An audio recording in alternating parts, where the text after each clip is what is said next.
Ever felt stuck in the friend zone? Like you're a permanent resident there? Today, we're diving into the often frustrating world of the friend zone, that nebulous space where you're more than a friend but not quite a romantic partner. It's like being caught in a labyrinth with no clear way out. I remember when I myself was in such a predicament. There was this girl, my best friend, and I was head over heels for her.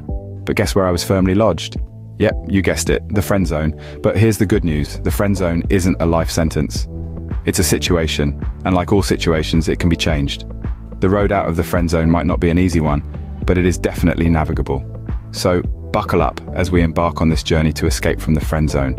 But don't worry, there's a way out, and we're going to explore it together. First things first, let's understand the nature of the beast we're dealing with. The friend zone. It's a term that's been thrown around a lot, especially in recent years. But what exactly is it? Well, simply put, it's a situation where one person in a friendship wants to take things to a more romantic level, but the other person, well, doesn't. You might be wondering, why does this happen? Great question. It often boils down to a mismatch of feelings. Like a seesaw that's not quite balanced.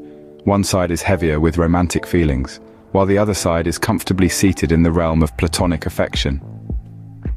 Think about it like this. Remember Ross and Rachel from Friends? Ross was neck deep in the friend zone for the longest time. He was hopelessly in love with Rachel, while she saw him as nothing more than a dear friend.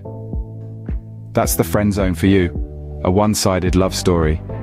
Now, why is it so hard to escape from? Well, it's because the person you're in love with sees you as a friend, not as a romantic interest. They've built a certain perception of you in their mind, and changing that perception can be a Herculean task. It's like trying to convince someone that their favorite dish is actually not tasty.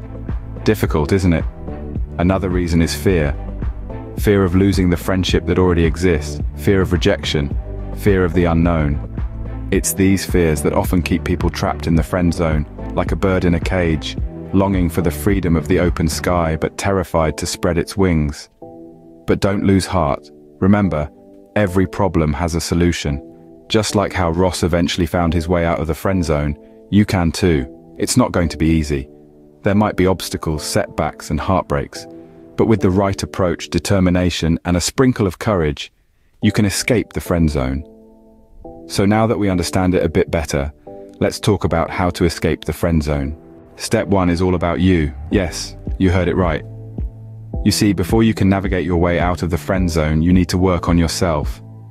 It's not about changing who you are, but about becoming the best version of yourself. This is the foundation of self-improvement and personal growth. It's about building self-confidence, enhancing your self-esteem, and unlocking your potential. When you believe in yourself, it radiates. People notice. This isn't just about getting out of the friend zone. It's about enriching your life on a grander scale.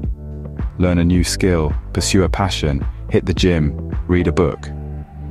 Each little step you take towards self-improvement not only boosts your confidence, but also makes you more attractive. So don't wait for others to validate you. Validate yourself. Become someone you'd want to date. Remember, it all starts with you. Scene script. Step 2, it's time to shake things up a bit. Now you've been working on self-improvement, right? Excellent. But that's just the first step. The next is to change the dynamics of your relationship, and we're not talking about grand gestures or dramatic confessions of love here. We're talking about subtle yet effective changes in your behavior and communication patterns. Imagine the relationship like a dance. You've been dancing the same steps for a while now, and it's time to change the routine. This doesn't mean you suddenly start doing cartwheels or moonwalks. No, it's about adding a new step here, a different rhythm there. One of the best ways to do this is by creating a sense of mystery and intrigue.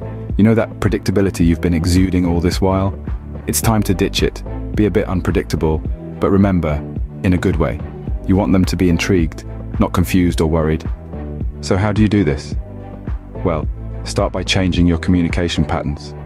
If you're the one who's always initiating conversations, take a step back. Let them wonder why you're not reaching out as much. If you're always available, make yourself scarce at times. This isn't about playing games, but about creating a balance. Another way to change the dynamics is by broadening your social circle. This not only helps you become a more rounded individual, but also allows your friend to see you in a different light. Plus, it introduces an element of competition. You're not just their friend anymore. You're someone who's desired by others, and that can trigger a shift in their perception of you. Remember, the goal here is not to manipulate or trick your friend into liking you. It's about showing them a different side of you, a side they might find attractive. It's about stepping out of your comfort zone and taking a risk. Change is good, my friends. It keeps things interesting. Now for the final step. It's time to express your feelings. And no, I'm not suggesting you pour out your heart in a Shakespearean sonnet. What's key here is directness, yet with a touch of respect and dignity. It's about letting the other person know how you feel without making them feel cornered or pressured. Here's a tip. Use I statements instead of you statements. Instead of saying, "you make me feel," say, "I feel when." This way, you're taking responsibility for your feelings instead of placing the blame on them. And remember, rejection is a possibility. It might sting, but it's not the end of the world. It's just a sign that it wasn't meant to be, and that's all right. You're strong, you can handle it, and who knows? You might end up strengthening the friendship, or finding someone even better. Remember, it's better to have loved and lost than never to have loved at all. All right. So we've covered the 3 steps to escape the friend zone. You've journeyed with us through the path of understanding the friend zone, to embarking on self-improvement, shifting the dynamics, and finally, expressing your feelings. Each of these steps is crucial, and remember, it's not a race, it's a process, a journey of self-discovery and growth. It's about becoming the best version of yourself, not just for someone else, but for you. The key is to be patient, persistent, and above all, true to yourself. Changing the dynamics of a relationship is never easy, but it starts with a shift within you. As you grow and change, so will your relationships. Expressing your feelings? Well, that's the cherry on top. It's the final step towards clarity and potential mutual understanding. Remember, the journey out of the friend zone is a journey of personal growth. Embrace it.